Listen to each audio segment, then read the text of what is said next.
What about doing a PhD in Switzerland? Part 2. I know you were waiting because after recording the first video, I realized that many of you are interested in the opportunity of your PhD journey in Switzerland. Of course, it sounds amazing, and it is amazing because I've done my PhD. I started it 8 years ago and it brought a great amount of life opportunities for me. You are being paid to do your research project here. You will have international live top universities and you will do your strong research here. But the question that you are asking me is, how do I apply now? And that's not the best question to ask when you want to look for PhD position in Switzerland.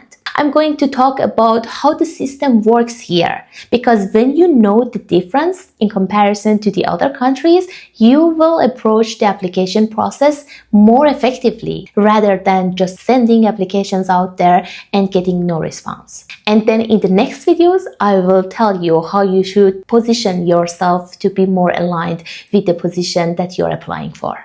Firstly, how the PhD positions are working in Switzerland. The fundamental difference is that the PhD is considered as a job.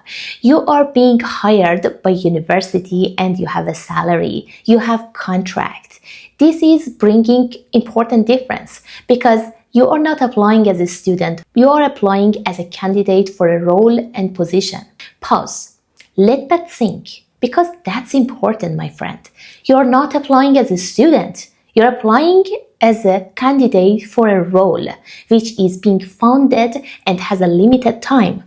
This helps you to approach, to deliver more effectively when you are going through that email communication, your application being sent out there. Because people normally open the websites, job boards, searching for whatever exists. That is not the best way to be done for PhD in Switzerland. Professors have funded projects. They have limited time. So they are not looking for best student in the world.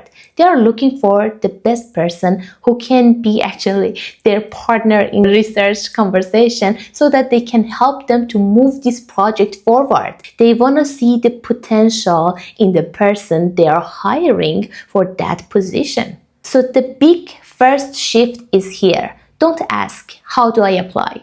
Ask, where do I fit? Because this helps you now. You open the website for the university you are interested in, ETH, EPFL, or wherever else. Then you don't look for all the positions, but in fact, you look and search with intention.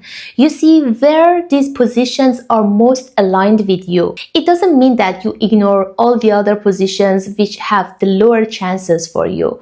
But it helps you to prioritize, to in fact effectively dedicate your energy, time, and focus for the ones which can become more aligned with you, which have the higher chances for you to receive some response from those people. And then you can go to the lower priorities, of course. But let's imagine two different candidates. One is applying for 30 different applications, for example, a day or a week, but the other is applying for 5, but most aligned. The first one is sending the application documents all at the same level, but the other one is targeting each research position very effectively. They are talking with that person specifically for that research project. Which one has a higher chance?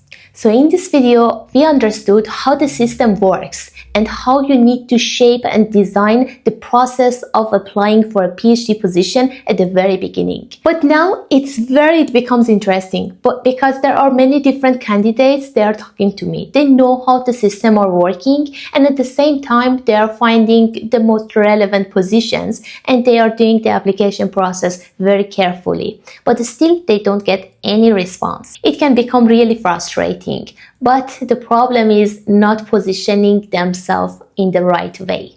So in the next video, we will see why most of the applications get ignored and what to do so that we have the higher chance to get some response and build that rapport and go forward in the application and interview process. See you in the next video.